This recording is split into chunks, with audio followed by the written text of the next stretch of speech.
When the Second World War ended, it did so loudly and unmistakably. Capitulation documents signed, flags lowered, empires collapsing in plain sight. And yet, for one Japanese officer hidden deep in the jungle, the war did not end at all.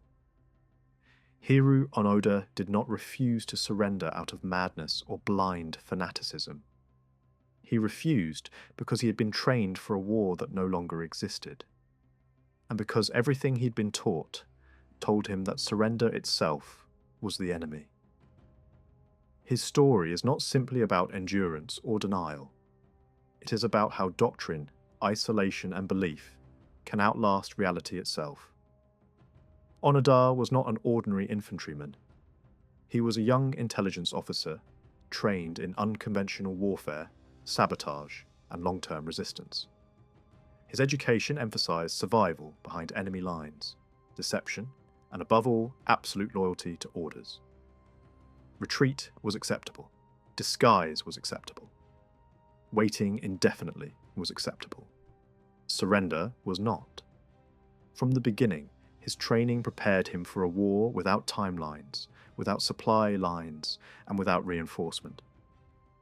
He was taught that the true battlefield was psychological endurance, not territorial control. In that framework, time was irrelevant and doubt was fatal. When Onoda was deployed to the Philippine island of Lubang in 1944, the Japanese position was already collapsing. Allied forces were advancing, air and naval supremacy was overwhelming, and supply routes were disintegrating. Onoda's mission was not to defend territory in the conventional sense, but to delay, harass, and survive. He was ordered to conduct guerrilla operations and, crucially, never to surrender or take his own life. He was told that no matter how long the war lasted, he would be relieved in person.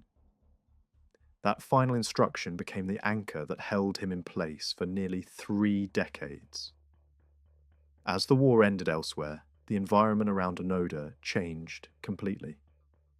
Leaflets announcing Japan's surrender fell from the sky. Loudspeakers broadcast messages. Newspapers appeared in the jungle. To the outside world, these were clear signals of peace. To Onoda, they were enemy deception, precisely the kind of psychological warfare he had been trained to expect. In his mental framework, the enemy's most dangerous weapon was not bullets, but lies. The more convincing the message, the more suspicious it seemed. Peace itself became evidence of an ongoing war. Years turned into decades, and the conflict Onoda fought became smaller, quieter, and more abstract. There were no fronts, no commanders, no updates, only survival routines and occasional skirmishes with local authorities. Ammunition was conserved. Equipment was maintained far beyond its intended lifespan. The jungle became both shelter and prison. Onoda did not think of himself as forgotten. He thought of himself as waiting. The war in his mind had simply entered a long pause. His discipline remained intact because discipline was all he had left. What makes Onoda's story so unsettling is that it reveals how war can continue without weapons or armies. His resistance was no longer strategic, yet it was still logical within the system he had internalized. He was not resisting peace. He was obeying orders. He was not clinging to the past. He was fulfilling a role that had never been officially revoked. The world moved on, rebuilt, and redefined itself. But Onoda remained frozen inside a doctrine that could not adapt once its institutional context disappeared. When he finally surrendered in 1974, it was not because he accepted leaflets or broadcasts, but because his former commanding officer arrived in person and formally relieved him of duty. Only then did the war end. The moment reveals the true core of his story. This was not about stubbornness, but about authority and belief. Onoda had been trained for a total war that demanded total obedience, and that training worked exactly as intended. long after it should have failed. Hiroo Onoda's life forces a difficult reflection. Modern war is often described in terms of strategy, technology, and logistics, but it is also a war of ideas embedded in individuals. When those ideas are powerful enough, they can survive the collapse of the very world that created them. Onoda did not refuse to surrender because he misunderstood the war. He refused because he understood his orders perfectly, and they belonged to a different age, one that had already vanished. Orders are often remembered as lines on paper, brief instructions issued in moments of urgency and then buried beneath events. In reality, orders can outlive battles, governments, even wars themselves. Some do more than direct action. They shape identity, define purpose, and redraw the boundary between obedience and survival. In certain cases, a single set of orders does not just influence the course of events. It changes everything that follows, locking individuals into a path that no longer bends with reality. These orders are rarely dramatic when they are given. They are delivered in ordinary rooms by officers who believe they are speaking into a future that still makes sense. Yet embedded within them is an assumption that the world they describe will continue to exist. When that assumption fails, the order does not simply expire. Instead, it becomes detached from context, operating on belief rather than circumstance. What was once a tactical instruction transforms into a moral absolute, and obedience becomes an end in itself. In the chaos of war, such orders are designed to simplify decision-making. They remove doubt. They tell a soldier what to do when communication is cut, when supply lines collapse, when command structures disappear. Hold. Delay. Do not surrender. These are not meant to be debated, they are meant to endure. And in environments where uncertainty is constant, endurance becomes strength. The problem arises when endurance outlasts meaning, when the order remains intact, but the war that justified it has ended. At that point, the order begins to reshape reality, rather than respond to it. Evidence that contradicts it is dismissed as deception. Silence is interpreted as continuation. Change becomes suspicious. The individual no longer measures truth by observation, but by alignment with instruction. This is how an order meant to ensure discipline in chaos can, over time, replace judgment entirely. The soldier does not ask whether the order still applies. The order defines whether the world itself is real. What makes such moments unsettling is that nothing visibly breaks. There is no dramatic collapse of reason. The logic remains consistent within its own framework. Obedience is maintained not through fear, but through coherence. The individual continues to function, adapt, and survive, guided by a command that has become absolute because nothing has officially replaced it. Authority, once given, persists in the absence of contradiction. Without revocation, the order becomes permanent. This reveals a deeper truth about war and hierarchy. Orders do not end when circumstances change. They end when authority returns to cancel them. Systems built on obedience assume continuity of command. When that continuity is severed, the burden shifts entirely to the individual. Yet, the individual has been trained not to decide, but to obey. In such cases, following orders is not a failure of thought. It is the final, tragic success of training. The orders that changed everything were not the loudest or the most famous. They were the ones that survived silence. They show how war can continue long after the shooting stops, carried forward by doctrine, belief, and loyalty rather than armies. And they remind us that the most powerful commands are not those that move men forward in battle, but those that continue to move them when there is nowhere left to go. The jungle did not announce itself as a battlefield. It crept in slowly, closing behind those who entered it, erasing paths, swallowing structures, and reshaping time itself.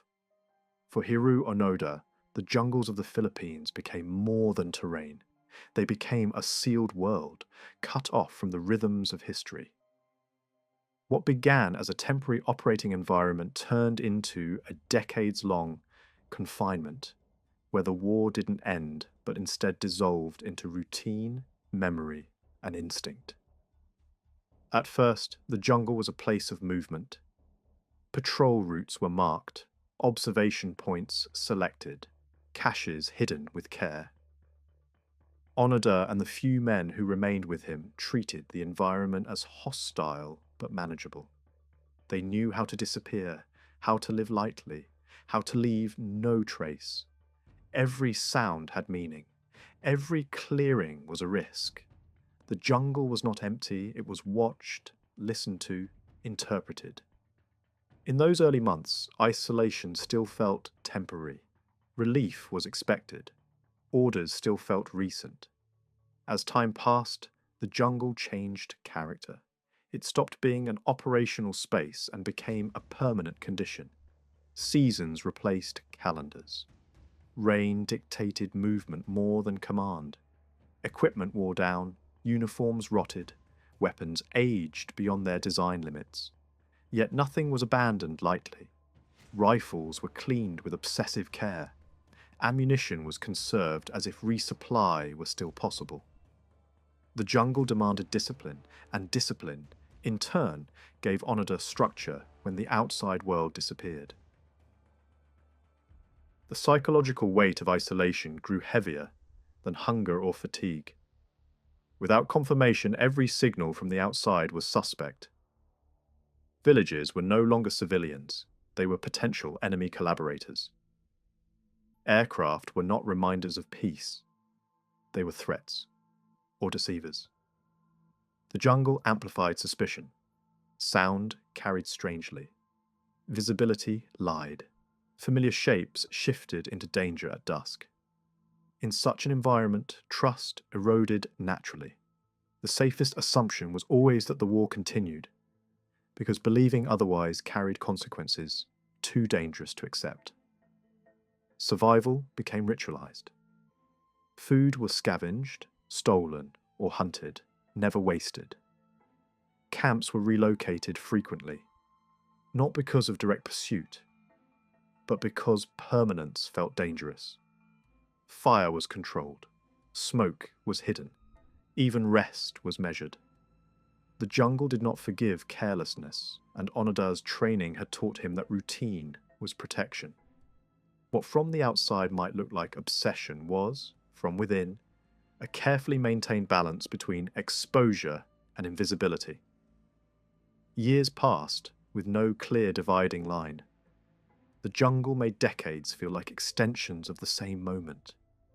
Without news that could be trusted, the war did not end. It simply thinned.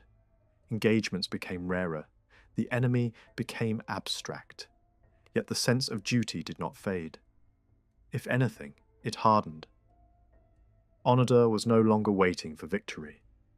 He was waiting for orders. The jungle became a holding pattern in which identity was preserved through obedience, not outcome. Being stranded in the Philippine jungle was not just a physical condition. It was a mental enclosure. The environment reinforced isolation until isolation felt normal. The outside world moved on, rebuilt, forgot. Inside the jungle, nothing had officially changed. The war had not ended because it had not been ended for him. And so the jungle held him, not as a prisoner of nature, but as a guardian of an order that time itself could not erase. For Hiroo Onoda, guerrilla warfare did not end with the collapse of fronts or the signing of surrender documents. It narrowed instead, shrinking from a global conflict into a private, grinding struggle carried out in isolation. What remained was not a campaign in the conventional sense, but a prolonged state of resistance in which survival, vigilance, and obedience replaced strategy. The jungle became the battlefield, and time itself became the adversary. In the early years, Onoda and the small group that remained with him operated much as they had been trained. They conducted reconnaissance, avoided contact when possible, and struck only when they believed it served their mission. Supplies were scavenged or taken in brief raids. Ammunition was conserved. Movement was constant, camps temporary, routines rigid. These actions were not random acts of desperation. They followed a logic shaped by pre-war doctrine, one that emphasized patience, concealment, and endurance over decisive engagement. As the group diminished through death, surrender, and separation, the nature of the conflict changed. Guerrilla warfare became solitary. Without a broader operational picture, each action carried disproportionate meaning. A single encounter could confirm months of belief. A shot fired by local authorities was interpreted not as law enforcement, but as a proof that hostilities continued. Every response reinforced the cycle. The war did not escalate. It ossified, repeating itself in smaller, quieter forms. Isolation intensified discipline rather than eroding it. Weapons were maintained long past their expected lifespan. Uniforms were repaired until they barely resembled what they once were. Written notes, maps, and routines became anchors to a fading structure of command. In the absence of new orders, old ones hardened into doctrine. Guerrilla warfare was no longer a means to an end. It became the end itself, the framework through which existence was justified and organized. The psychological cost of this isolation was immense, though it rarely showed as collapse. Instead, it manifested as consistency. Onoda adapted to the jungle so completely that the outside world began to feel abstract, even threatening. Peace was not comforting, it was destabilizing. To accept it would have required dismantling decades of learned behavior and reinterpreting every sacrifice as unnecessary. In that sense, continuing the fight was not only obedience, it was preservation of meaning. What makes these decades of guerrilla warfare so striking is their quietness. There were no victories to report, no territory gained, no audience to witness endurance. The struggle persisted without recognition, without reinforcement, and without resolution. It was war reduced to its barest components: belief, habit, and survival. The isolation stripped away everything else until only the core remained. When the conflict finally ended for Onoda, it did not feel like defeat or victory. It felt like release. The guerrilla war he had waged for decades vanished the moment authority returned to cancel it.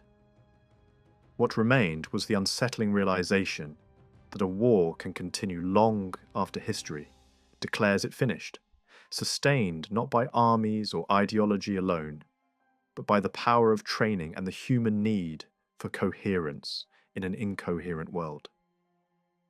For Hiroo Onoda, encounters with civilians and local authorities were never neutral events. They were interpreted through the rigid framework of an ongoing war, where every interaction carried the possibility of deception. The jungle did not offer clear distinctions between combatant and non-combatant, and Onoda's training had taught him that the enemy's most effective weapon was persuasion. As a result, even the most ordinary human contact became part of the battlefield. In the early years, civilians were seen primarily as extensions of enemy control. Villages represented supply sources for opposing forces, not communities returning to peacetime life.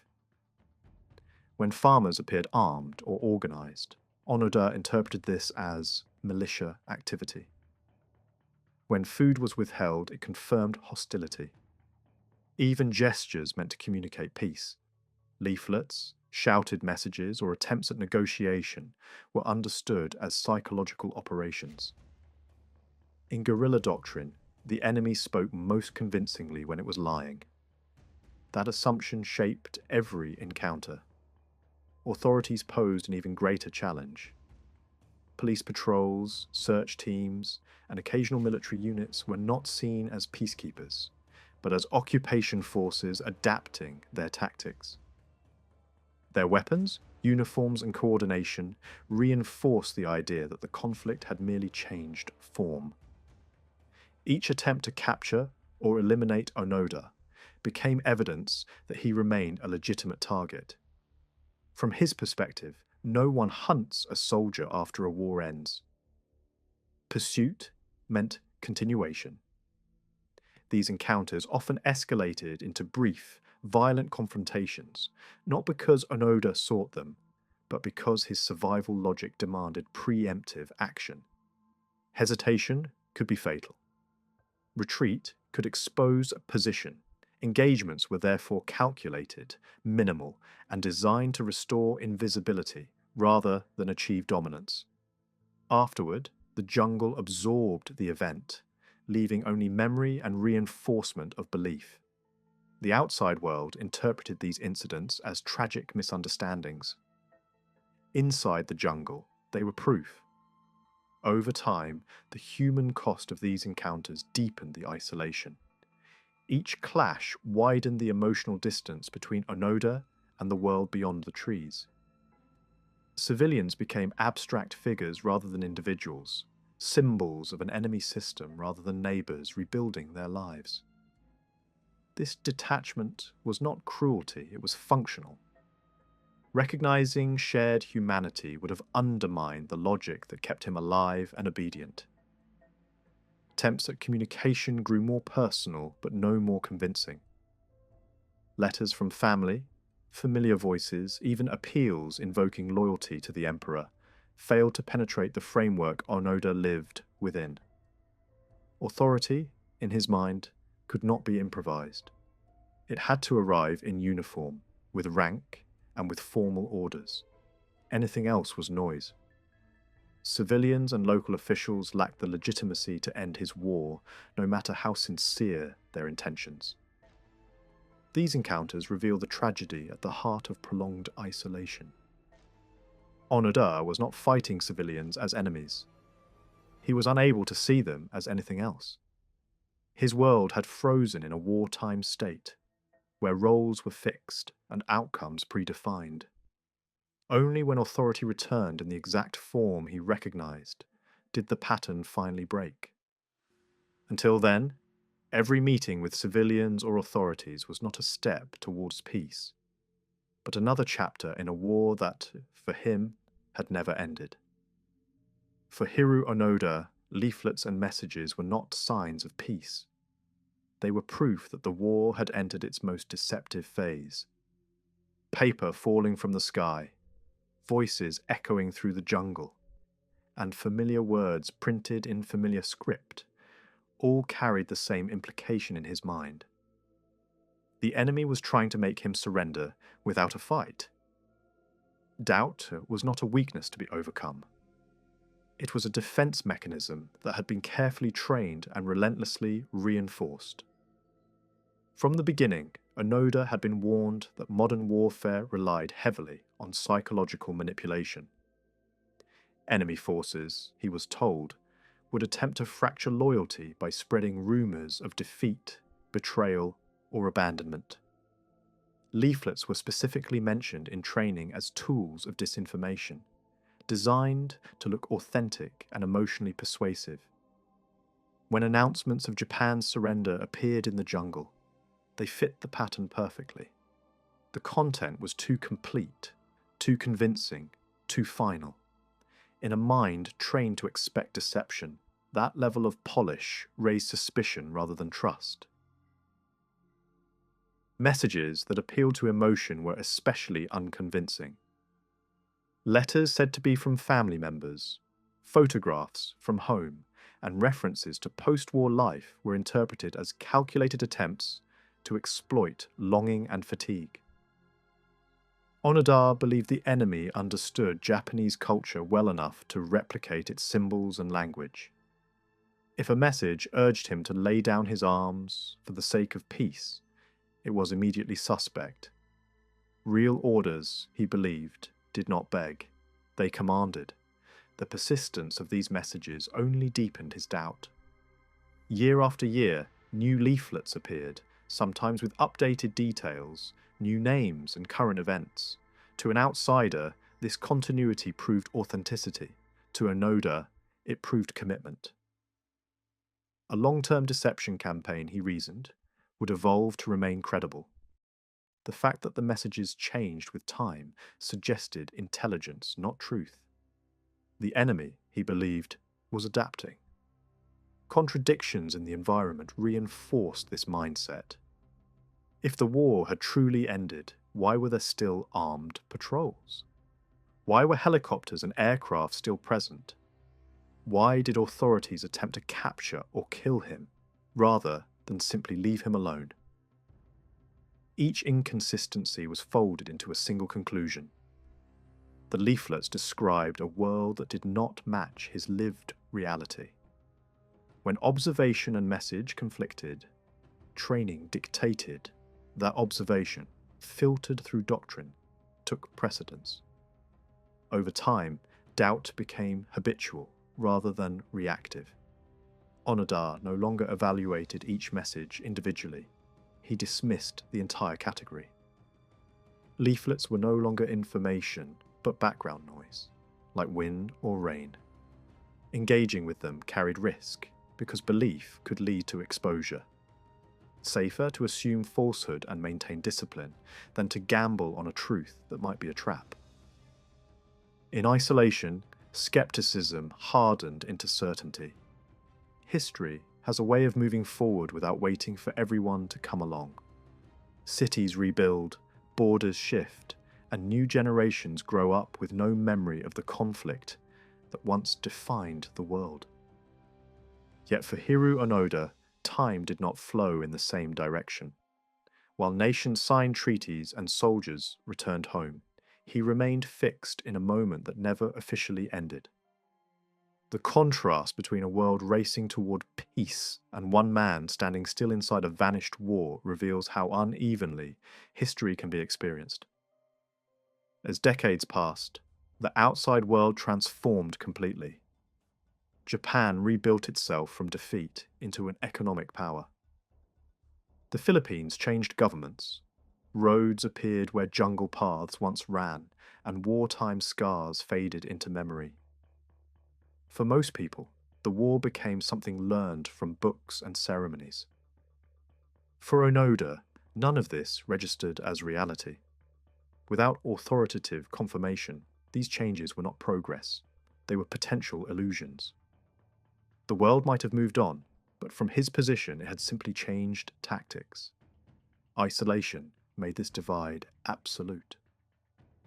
Onoda lived in a landscape where time was measured by seasons, not years, and where survival routines replaced calendars.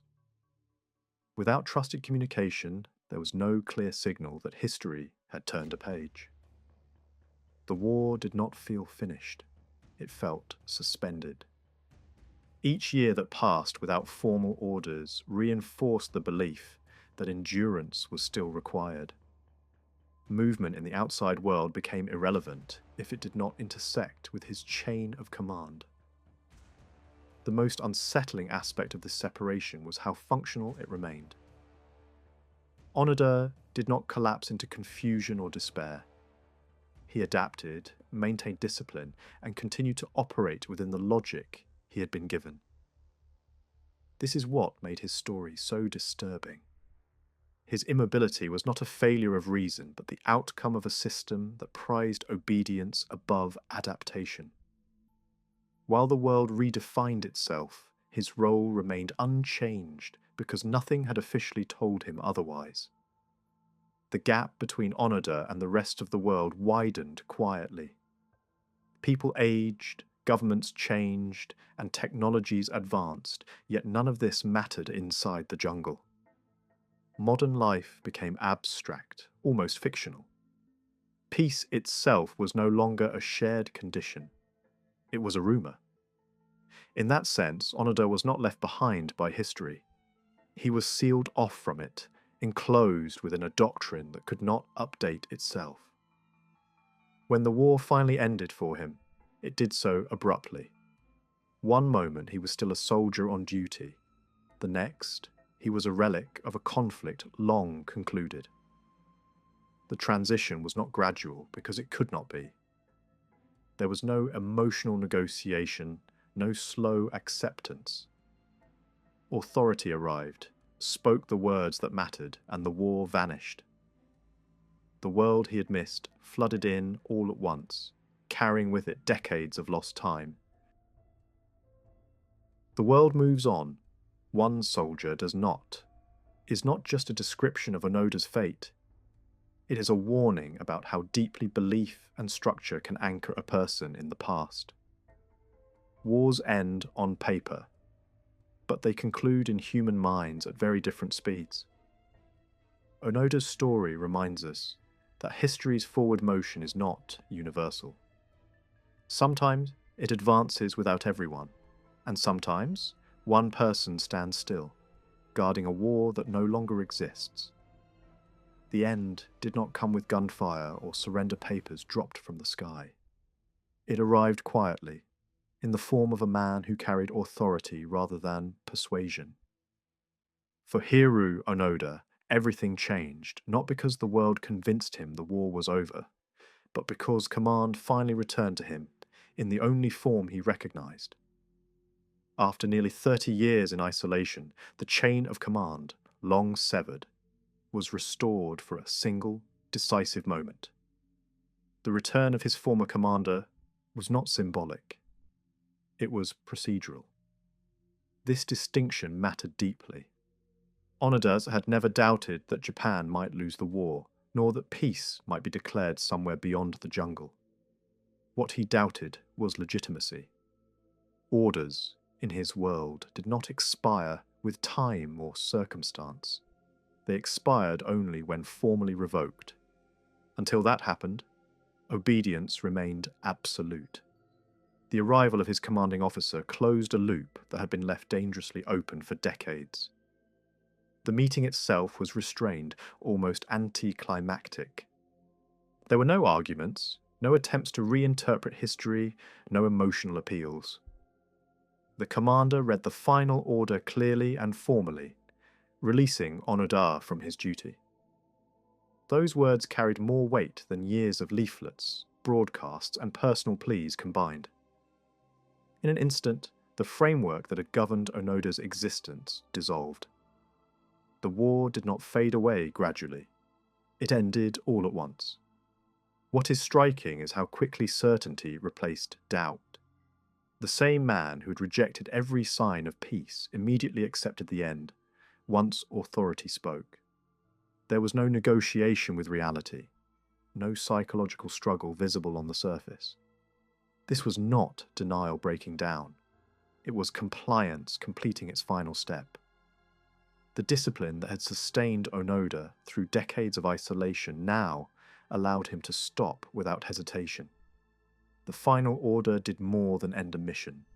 It redefined the past. Years of endurance, hardship, and loss were suddenly sealed inside history, rather than projected forward.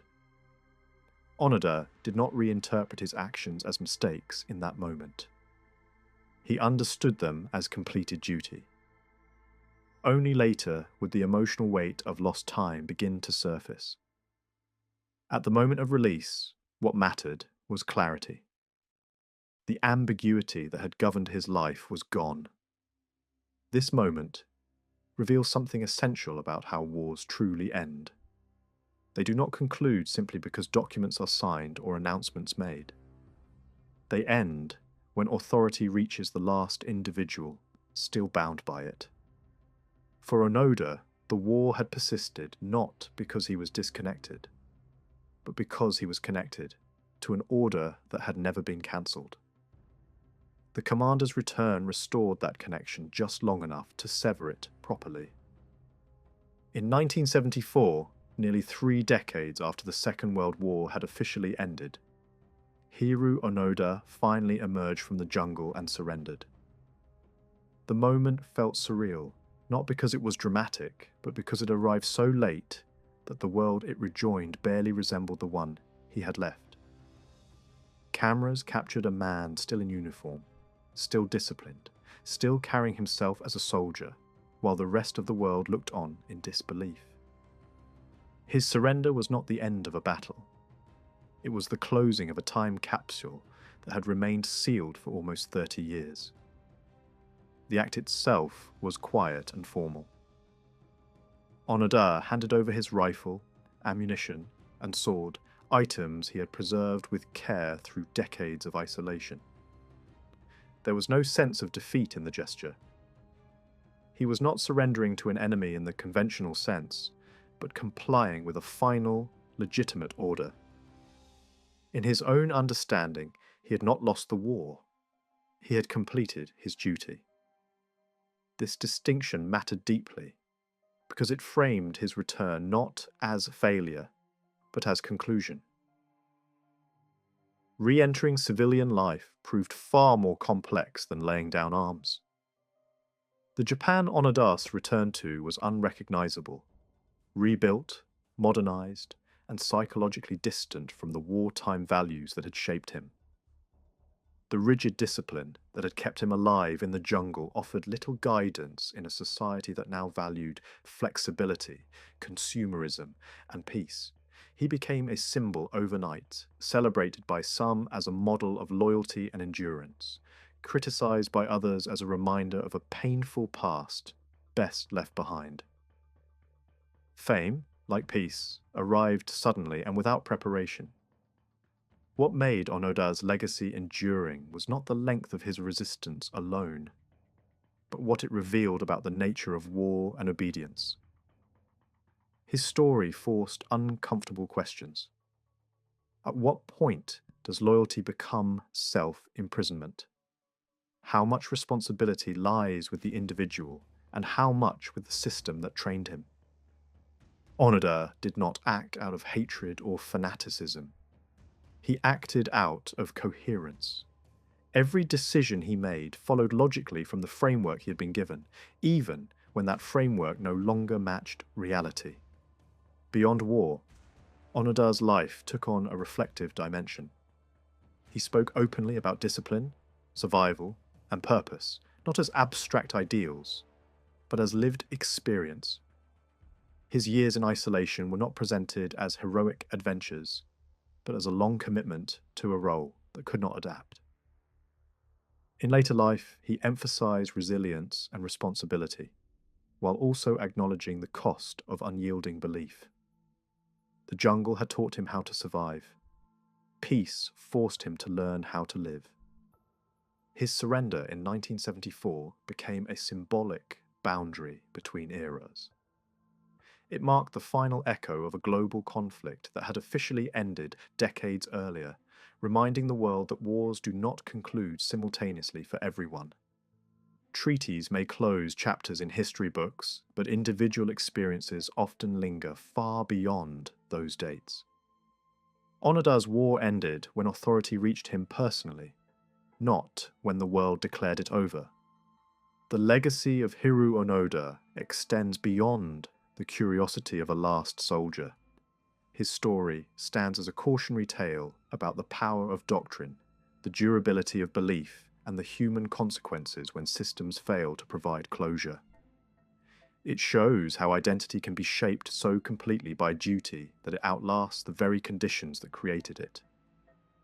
In surrendering so late, Onoda did not simply return from war.